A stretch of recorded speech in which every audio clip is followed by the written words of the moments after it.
Tudo certo? Aí. Bom dia, meus irmãos, minhas irmãs, sejam todos muito bem-vindos à nossa reunião para que possamos refletir um pouco mais sobre o Evangelho, sobre a doutrina espírita. E hoje nós vamos falar um pouco sobre o capítulo 23 do Evangelho segundo o Espiritismo, talvez o capítulo mais instigante, mais intrigante de todo o Evangelho. Lembrando que o Evangelho segundo o Espiritismo tem como proposta trazer uma reflexão um pouco mais profunda a respeito da verdade que Jesus realmente quis dizer, né? O espírito da letra, né? E nesse sentido, o capítulo 23, Moral Estranha, ou Estranha Moral, nos apresenta como um desafio, né? Um desafio para interpretar de forma o mais coerente possível, da forma mais próxima àquilo que Jesus passou para nós, né? E nesse sentido, algumas expressões que Kardec coloca ali dos evangelhos que aparentemente não se ajustam muito bem na mensagem de Jesus. E é exatamente isso que nós vamos comentar hoje, né? E isso traz para nós, dentro do movimento espírita, uma necessidade muito grande de recordarmos a orientação que está na primeira mensagem da instrução dos Espíritos, o capítulo 6, o Cristo Consolador, quando o Espírito de verdade nos orienta.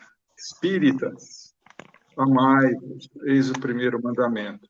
Instruí-vos, eis o segundo. Né? Porque a doutrina espírita, ela não é uma doutrina dogmática, é uma doutrina progressista, uma doutrina de estudo, de reflexão, de pensamento, de lógica, uma doutrina que está vinculada à ciência e ao conhecimento de uma forma geral. Então, como analisar o capítulo 23? Para que possamos iniciar esse estudo, é necessário que nós respondamos uma questão. Será que o evangelho que nós temos hoje em nossa Bíblia, o que é chamado Novo Testamento, particularmente Mateus, Marcos, Lucas e João, será que esses evangelhos são exatamente a cópia fiel do que os evangelistas escreveram? Esse é o primeiro ponto. Numa época em que muitos cristãos afirmam que o Evangelho e a Bíblia, como uma forma geral, é a palavra de Deus, será que tudo aquilo que nós vemos na Bíblia e no Evangelho, de uma forma mais específica, é exatamente aquilo que foi escrito? Naturalmente que não. E por isso a necessidade da existência do capítulo 23, para nos esclarecer um pouco sobre isso. Mas antes de adentrar propriamente nos 4 itens que Kardec analisa, as 4 frases de Jesus que Kardec analisa nesse capítulo, eu gostaria de pedir licença a vocês para passar um contexto de como surgiu os 4 evangelhos e quais as dificuldades enfrentadas para que ele chegasse até nós, né? Porque a primeira questão é a seguinte: quais são os obstáculos enfrentados pelo Evangelho até chegar a nós. O primeiro, sem sombra de dúvida, são os erros de tradução. Erros de tradução. O segundo é aquilo que os interesses humanos enxertaram, colocaram no Evangelho e que não existia. E o terceiro é aquilo que existia nos Evangelhos, mas por interesses humanos foi retirado. Então, vamos iniciar pelo mais problemático e o maior dos obstáculos, que é exatamente os erros de tradução. Tá? E para que a gente possa entender isso, nós precisamos, sempre que analisamos o Evangelho, analisar dois contextos: o tempo e o espaço. O tempo. Jesus falou há 2000 anos para uma população que tinha uma mentalidade extremamente infantil do ponto de vista espiritual. Nós não podemos querer interpretar determinadas falas de Jesus ao pé da letra. Porque da mesma forma que nós analisamos quando vamos contar ou falar alguma coisa para mentes infantis, nós não escancaramos a verdade nua e crua, mas nós a envolvemos em uma fábula, em uma parábola, em uma história de fundo moral. Jesus também. E o segundo ponto é o espaço. Jesus não era brasileiro. Jesus não era do Ocidente. Jesus nasceu em Israel, no Oriente Médio, país vinculado a uma mentalidade oriental. Qual a diferença, João? A mente ocidental, ela é treinada desde pequena a ser um pensamento reto, lógico, coerente. Então, nós sempre precisamos do passo a passo, do manual de instruções. Né? Isso é assim por causa disso, disso, disso, disso. Nós precisamos ter uma linha de raciocínio reta, pragmática, direta. O Ocidente, o Oriente é diferente. O pensamento oriental, ele é lúdico, quase fantasioso, um pensamento extremamente abstrato, em que figuras de linguagem, em que parábolas, em que histórias fantasiosas fazem parte do processo de educação da mente. Então, Jesus se comportou dessa forma. Quando nós pegamos um pensamento oriental e queremos transformá-lo em pensamento ocidental de forma pragmática, de forma direta, nós incorremos no erro de perder o verdadeiro sentido da mensagem. É como se nós lêssemos um poema de Carlos Drummond de Andrade, o grande poeta brasileiro, como se lê uma bula de remédio. Nós não vamos entender. Não tem como entender.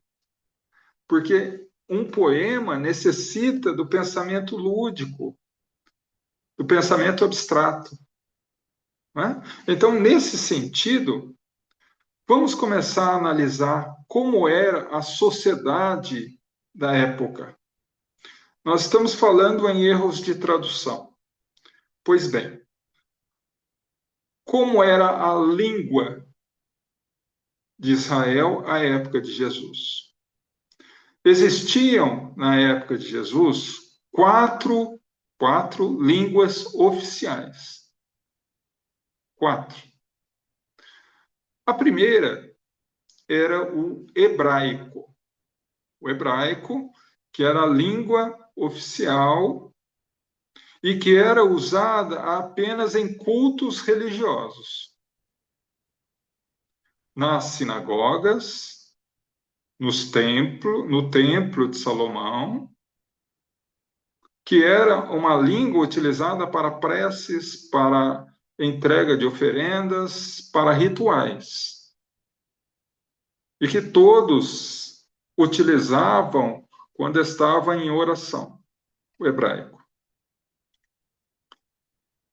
Para conversar na rua, para conversar em casa, para utilizar no dia a dia, eles não usavam hebraico, eles usavam o aramaico, que é uma corruptela do hebraico, uma linguagem um pouco mais, entre aspas, vulgar, em que eles falavam com os vizinhos, com os amigos, com os familiares, com as pessoas na rua. Tá? A terceira língua oficial era o latim. Por quê? Porque à época Israel era colônia do Império Romano. Então, sempre que ele precisava em qualquer repartição pública, ele falava com os soldados romanos em latim, que era a língua oficial do Império. E uma quarta língua, porque à época Israel era o único país, a única comunidade que admitia a ideia do Deus único. E essa ideia do Deus único começou a se espalhar por toda a região. Então era muito comum que Jerusalém, em suas grandes festas, como por exemplo a Páscoa, recebesse um número imenso de pessoas que vinham fazer peregrinação, que tinham uma certa simpatia pelo Deus único. Para vocês terem uma ideia, Jerusalém tinha uma população na época de Jesus de 30 a 40 mil habitantes. Na época da Páscoa, essa população flutuante subia para 90, 100 mil. E como que os hebreus falavam com esse pessoal, os estrangeiros, aquilo que eles chamavam de gentios? O grego. Por que o grego? Porque o grego era a língua oficial do mundo na época, era o inglês da época. Porque apenas 3 séculos antes, um jovem macedônio chamado Alexandre o Grande conquistou quase 80% do mundo conhecido e difundiu o grego. Então, vocês veem que não é simplesmente uma língua. São 4 línguas. Aí a gente pega o livro Há 2000 anos, em que Emmanuel fala o seguinte: Jesus falava aramaico, mas é natural.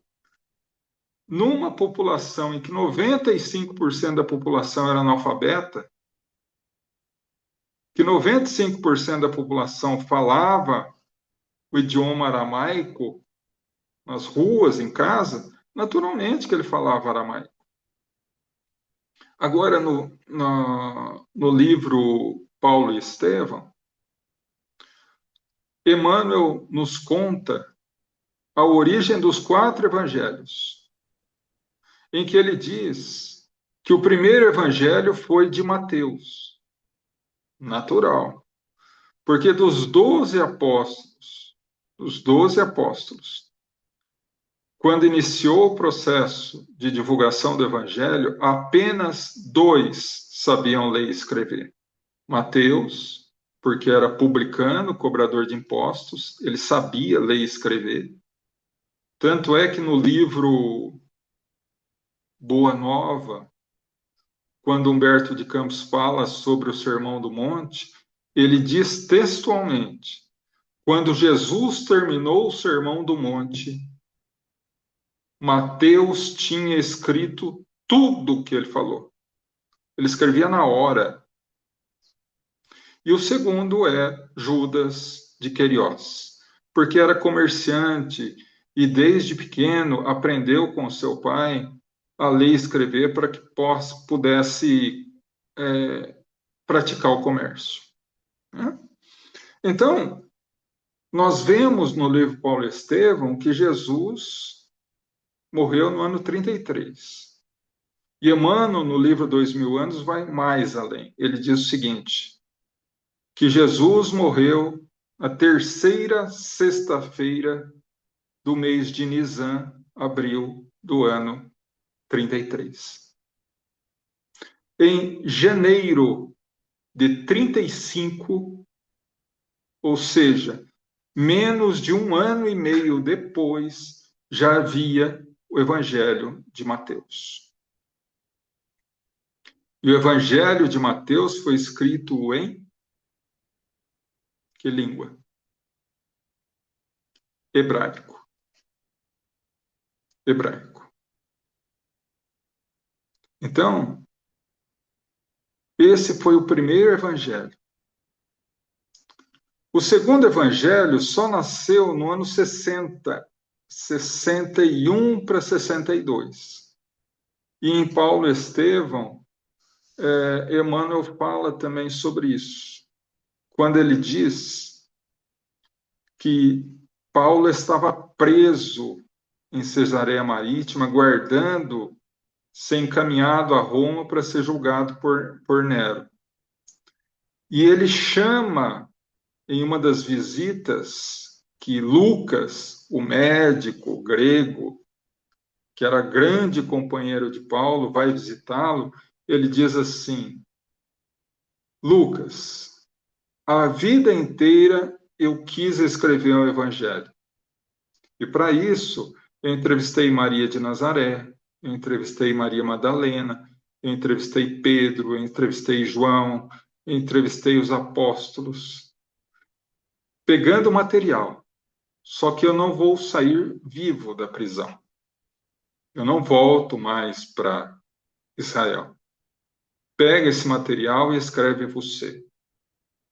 Ele foi, pegou o material, escreveu o Evangelho, levou para Paulo analisar, Paulo aceitou, falou que ficou muito bom, e que seria interessante ele começar agora a escrever algo sobre os apóstolos. E aí ele começa a escrever em 62 Atos dos Apóstolos. Então, o segundo evangelho nasce por Lucas, com material de Paulo, mas ele escreve o segundo evangelho em que língua? O grego. Por quê? Porque ele era grego. O terceiro nasce em 64 para 65, quando Pedro vai para Roma visitar Paulo. E ele vai de navio. E um sobrinho de Barnabé, seguidor de Paulo, vai acompanhando ele, porque ele já estava bem velhinho. E nesses 3 meses de viagem, ele vai narrando as histórias de Jesus e Marcos fica impressionado. Quando chega em Roma, ele escreve o seu evangelho, baseado nas histórias de Pedro, e escreve em latim. Em latim. E o último evangelho só vai sair por volta do ano 90, 95, quando João, o evangelista, o último a desencarnar, está na ilha de Patmos, em que ele escreve o seu Evangelho e o livro Apocalipse, que ele escreveu em aramaico. Então, perceba, cada livro foi escrito em uma língua diferente. Aí, o que acontece? No começo do segundo século, todos os textos foram traduzidos para o grego, a chamada Septuaginta. Naturalmente que o grego era a língua mais completa da época. O hebraico era uma língua extremamente pobre. Quando alguns textos, particularmente os textos por escrito em hebraico e aramaico, ou seja, Mateus e João, foram escritos, na tradução houve alguns erros de tradução. Alguns erros de tradução. E lá no século VI, no século IV, me perdoem, quando foi traduzida todos os textos evangélicos para o latim, a chamada Vulgata Latina, o então secretário do Papa Damásio, São Jerônimo, traduziu tudo para o latim, mas das versões da Septuaginta, do grego. E, naturalmente, que houve aberrações de tradução. Então, para que nós tenhamos a ideia, né, de como foi isso, há alguns textos que são para nós exemplos disso. Né? Vamos pegar um tema em específico, tá? Nós vamos analisar isso quando falarmos mais diretamente dos equívocos de tradução nas frases em que Kardec coloca no capítulo 23. Mas, vamos pegar, por exemplo, vamos pegar essa frase, essa palavra que traz muita dificuldade. Sabactane. Sabactane, que na tradução literal é afastar ou abandonar. Mas isso, ela pode também ser considerada como glorificar, dependendo do contexto da frase, dependendo da sua posição na frase, dependendo da forma com que é dita, da entonação. Né? Então, por exemplo, quando Jesus diz: afasta de mim esse cálice. Sabactane é afastar, abandonar ou afastar, tirar para fora. Né? Mas, dependendo da entonação, ele pode ser considerado como glorificar. Então, nós percebemos que a tradução correta, pelo menos a mais coerente com Jesus, seria: Pai, glorifica-me nesse cálice. Ou seja, me permita que o meu testemunho glorifique o teu nome. Né? Entre tantas e tantas outras. Só para que a gente tenha uma noção bem rápida, no Antigo Testamento também houve muito erro de tradução. Porque a língua hebraica, particularmente, o hebraico e o aramaico, que têm a mesma raiz, elas têm na sua característica da língua uma condição que é a chamada expressões idiomáticas ou figuras de linguagem. O que é isso? Por exemplo, hoje choveu canivete, engoli sapo, dei com os burros na água. São expressões idiomáticas. Né? Literalmente a gente não entende, mas todo mundo sabe o que significa. E isso faz parte da língua hebraica. Né? Textos oficiais em hebraico têm figuras de linguagem, têm expressões idiomáticas. Quando você vai pegar isso e traduzir para outra língua, Se você não toma cuidado, você traduz ao pé da letra, não tem sentido nenhum. Vamos pegar, por exemplo, um dos famosos Salmos de Davi, quando na tradução está assim, em determinada frase: o meu coração se enche de alegria no Senhor. Essa é a tradução. Faz sentido, faz sentido. Quando a gente pega o original em hebraico, está lá. Se a gente traduzir direto do hebraico, está lá. E o meu coração está com os dentes cheios de gordura no Senhor. Porque dente cheio de gordura é uma expressão idiomática, significa muito alegre, muito feliz. Se a gente traduz isso tudo ao pé da letra, não tem sentido nenhum, né? Mas vamos adiantar. O segundo grande obstáculo é aquilo que foi enxertado nos evangelhos por conveniência humana. E aí nós caímos no famoso Concílio de Nicéia, em 30 de maio de 325. O então imperador Constantino era o imperador de Roma, e vendo que o movimento cristão havia se agigantado, ele tinha medo do seu império ruir, e ele se converte ao cristianismo por conveniência. Institui esse concílio com as maiores autoridades do cristianismo à época para fundar uma igreja oficial do império. E ali foi decidido tudo: a divindade de Jesus como Deus, a Santíssima Trindade, Pai, Filho, Espírito Santo. A própria expressão Espírito Santo nasceu dali. A virgindade de Maria nasceu ali. Porque antes, um panteão romano, sempre que os deuses romanos vinham à terra visitar os homens, eles vinham através de uma virgem. E o Deus da nova religião romana, que era Jesus, teria que vir de forma especial. Então, tem muita coisa que foi enxertada, né? Se nós pegarmos, por exemplo, Mateus, em que ele começa com a genealogia de Jesus, né? Por que a genealogia de Jesus?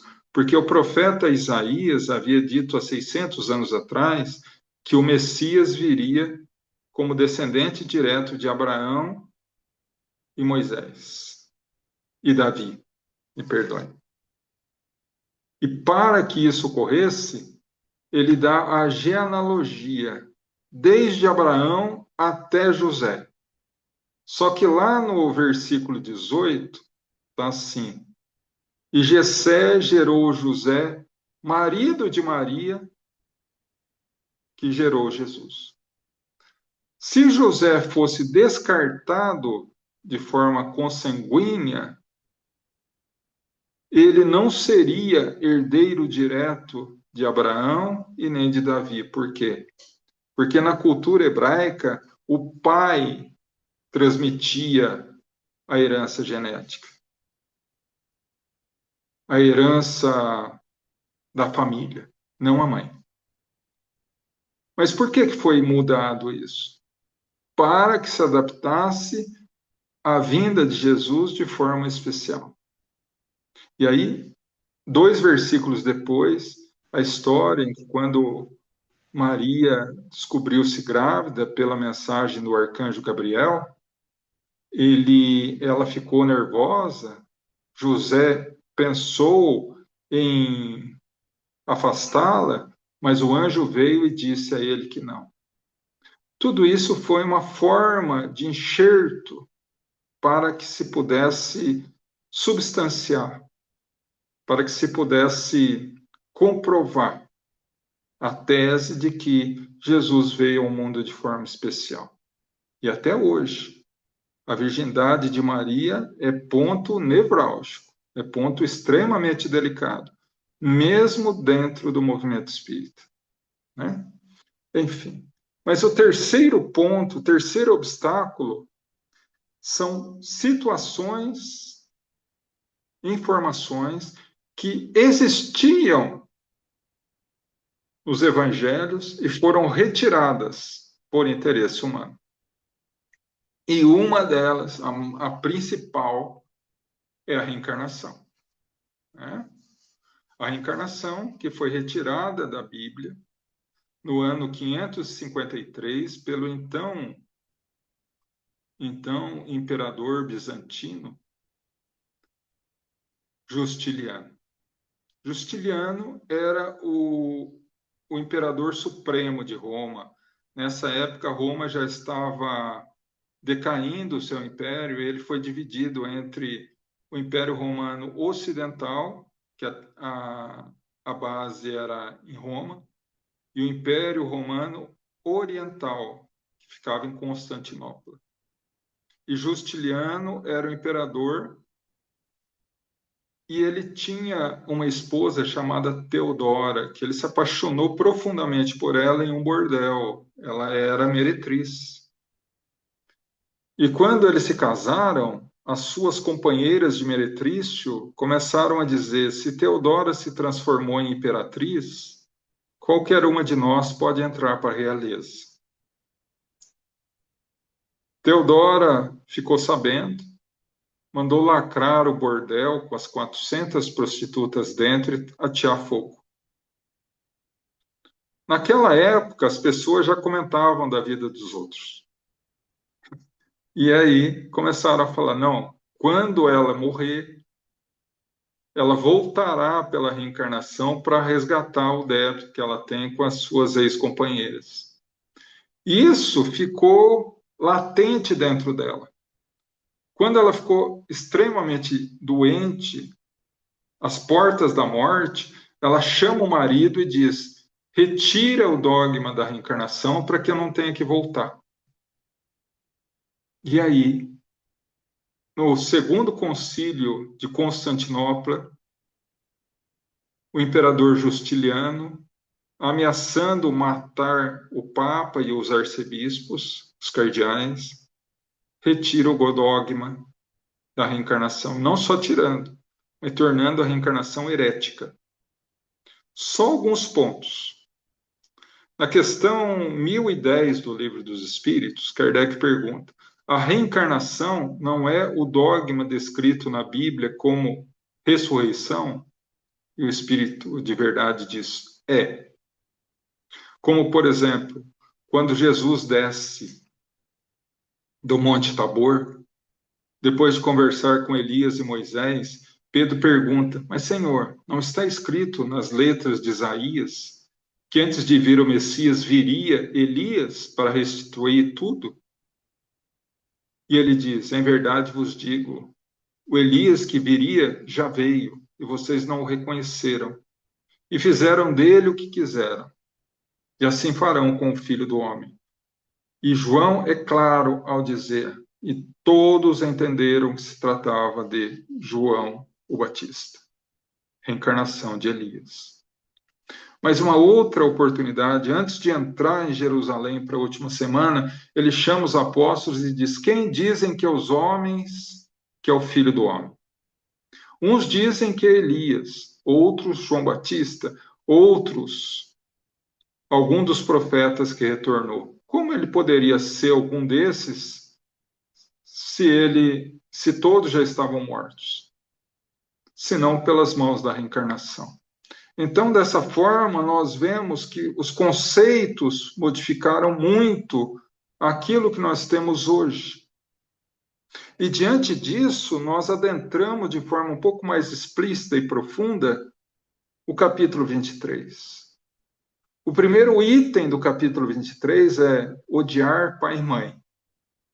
Quando Jesus diz: em verdade, verdade vos digo, aquele que não odiar seu pai e sua mãe, em detrimento a mim, não será digno de mim. E nós pegamos esse odiar como detestar, o odiar propriamente dito, e não. Em hebraico, odiar tem sim o sentido de ódio, como nós temos hoje. Mas a palavra saná significa também preterir, gostar mais, escolher este ao invés daquele. Entre duas coisas que a gente gosta, gostar mais de um do que do outro. É aquilo que Jesus, aliás, é aquilo que está no primeiro mandamento da lei: amar a Deus sobre todas as coisas, inclusive pai e mãe. Né? Então, nesse sentido, não é que Jesus está mandando não gostar do pai e da mãe, até porque ele mesmo, né, determinou os mandamentos da lei de Moisés, o quarto mandamento, honrar pai e mãe, né? Ele que sempre honrou Maria, honrou José, né? Então, não tinha muita lógica isso. Mas o segundo item que ele coloca é muito semelhante, que é o abandonar pai, mãe, irmãos. Em verdade vos digo, aquele que não abandonar seu pai, sua mãe, seus irmãos, seus servos, sua casa, não é digno de mim. Porque é somente aquele que os abandona em nome do reino será digno de entrar no reino dos céus. Mais uma vez o equívoco de tradução. O famoso sabactane, que nós já comentamos, que é sim afastar, né? Só que não é o abandonar no sentido de. Não é no sentido de abandonar a pessoa. É no sentido que Jesus utilizava na cruz. Pai, por que me abandonaste? Né? E da mesma forma que o sabactane foi traduzido equivocadamente no cálice, Pai, afasta de mim esse cálice, sabactane também foi traduzido equivocadamente, ao invés de colocar abandonar, ao invés de colocar glorificar, abandonar. Então, aquele que não glorificar o seu pai, a sua mãe, os seus irmãos, sua casa, ou seja, aquele que dignificar, que purificar as relações humanas, não é digno de entrar no reino dos céus.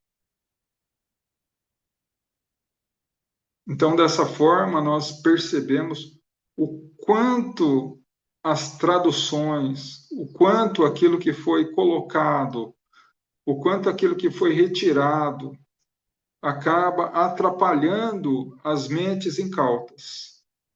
Aqueles que não se aprofundam de uma forma muito forte no processo de estudo do evangelho e acabam caindo nessas armadilhas, né?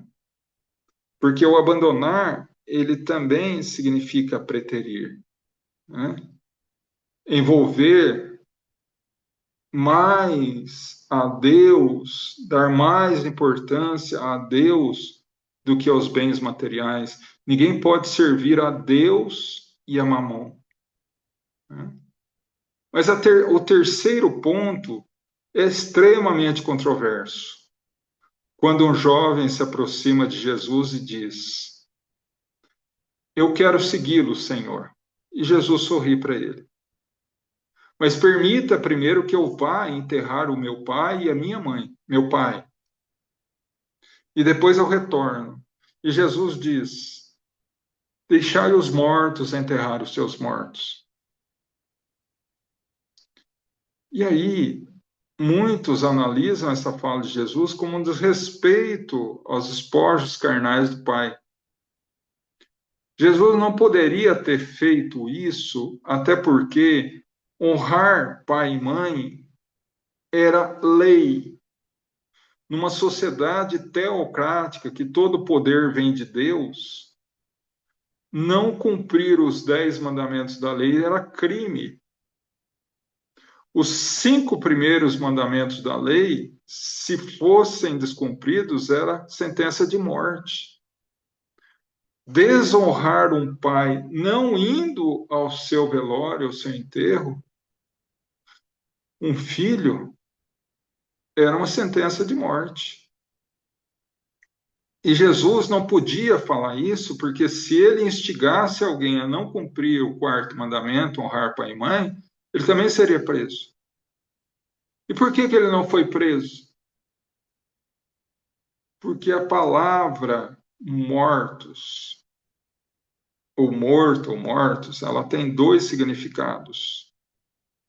Metei, que é cadáver, morto fisicamente. Né? Metei. E a palavra que se designa morte também, ou morto, é a que Jesus utilizou, shikaf. Shikaf significa morto pelo espírito, ou seja, a pessoa ainda não acordou, não despertou, ainda está morta para a vida, ainda não passou pela ressurreição da vida. Pessoas que só pensam nas condições extremamente materiais. Né? Então, essa condição que Jesus coloca, quando ele diz deixai os mortos enterrar os seus mortos, ele está dizendo o quê? Ele está dizendo, olha, deixa aqueles que estão preocupados com a matéria, que eles se preocupem e se resolvam, porque um dia eles vão despertar para a realidade. Aqueles que já vivem na mensagem celestial, não olhe para trás. E depois Jesus vem, no versículo seguinte, dizer: aquele que pegou da charrua, não olhe para trás. Né? Então, é nesse sentido que Jesus fala. Tá?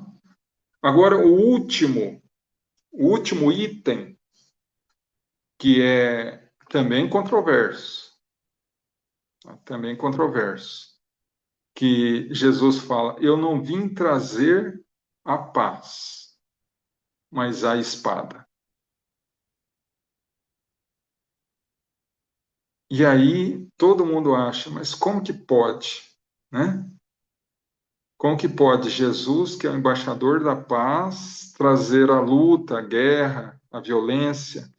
Mais uma vez, nós, ocidentais, analisamos a mensagem de Jesus ao pé da letra,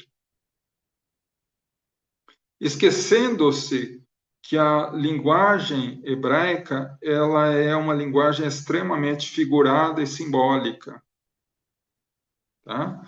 Que Jesus não quis dizer luta armada, guerra, não.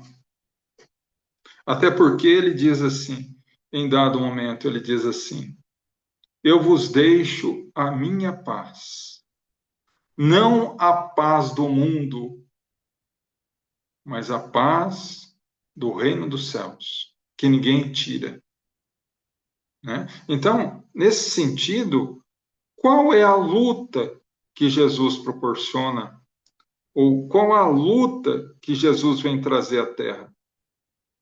A luta íntima, não a luta contra o outro, não a luta contra a sociedade, não a luta contra o inimigo, não, a luta contra eu mesmo, a luta contra o mal que ainda existe dentro de mim, a luta entre o homem velho que ainda insiste em manter os mesmos vícios, os mesmos erros, e o homem novo, aquele que, renovado pela mensagem do Evangelho, se fortalece a cada dia e luta contra o outro, para que ele possa renovar-se interiormente.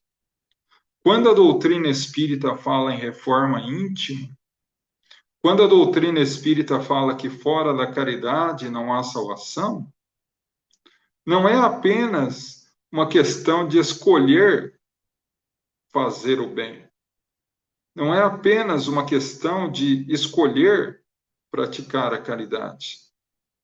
Mas isso envolve uma série de questões extremamente difíceis para o ser humano. Principalmente a luta que ele terá contra o seu orgulho e o seu egoísmo. Nós somos imortais.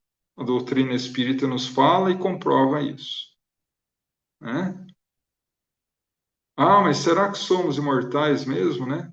Ou como alguns colegas me falam, ah, eu não sei se continua, afinal de contas, nunca ninguém voltou para dizer, né? E eu costumo dizer, ah, meu irmão, toda quinta-feira, na nossa casa, nas reuniões mediúnicas, voltam. Uns chorando, outros sorrindo, mas todos vivos, colhendo os frutos que plantaram na terra. Então, dessa forma, nós estamos há séculos habituados aos equívocos morais. E quando mudamos ou nos dispomos a mudar, isso gera uma luta, gera uma briga, gera uma guerra. Uma guerra que o vencedor não tem aplausos. É uma guerra moral. É uma guerra da reforma íntima. É uma guerra no terreno do coração.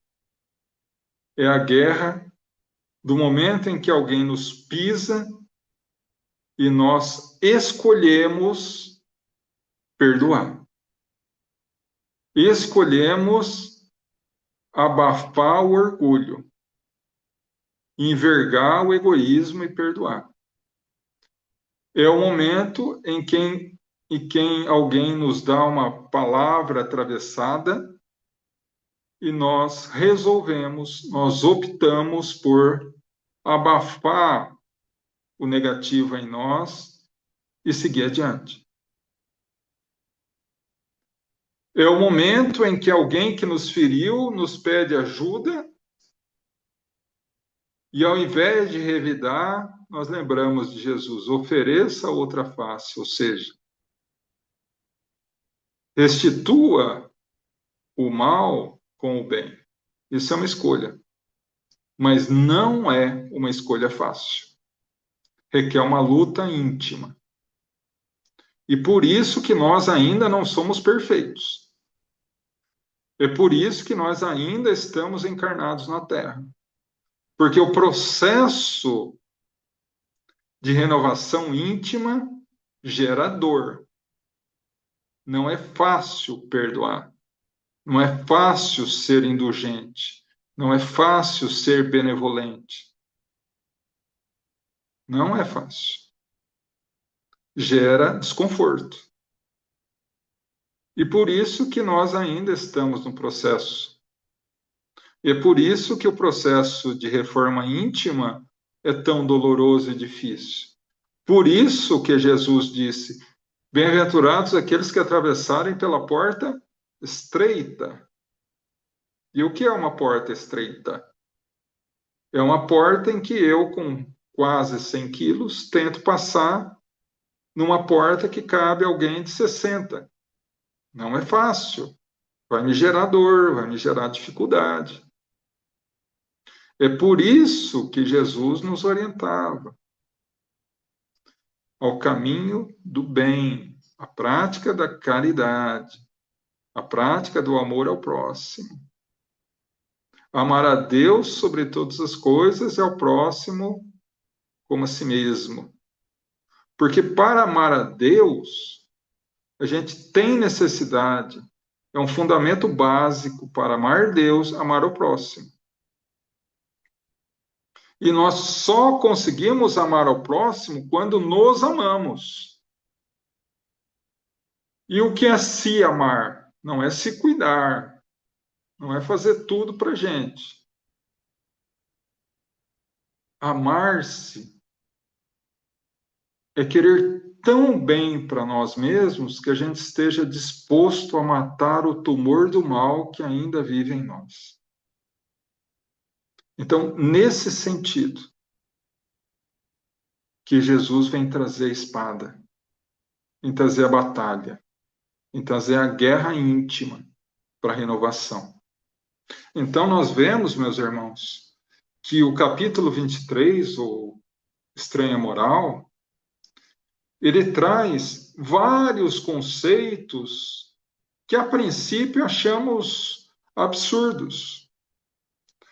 Mas quando um pouco mais aprofundados, não só na forma literal das traduções, mas nos erros de interpretação por falta de conhecimento de como o pensamento hebraico da época de Jesus pensava, nós conseguimos chegar no espírito da letra.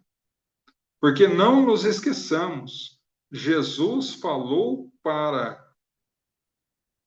hebreus que tinham uma forma de pensamento completamente diferente da nossa. Se nós não tomarmos esse cuidado, cairemos de buraco em buraco. Não obstante termos a luz na nossa frente. Jesus nos falava: muitos verão e não enxergarão. Escutarão, mas não ouvirão. Não é? Então, dessa forma, nós somos convocados por Jesus a mudar, a vencer a nós próprios, a pegar esse material maravilhoso através do instruí-vos e colocar em prática no nosso coração, que é o amai-vos. Porque a partir daí, nós seremos abençoados pela presença do Cristo. Não diante de nós, nos guiando apenas, mas dentro de nós. E seremos médiuns do Cristo. Da mesma forma que o Cristo é o divino médium de Deus. Gratidão, meus irmãos.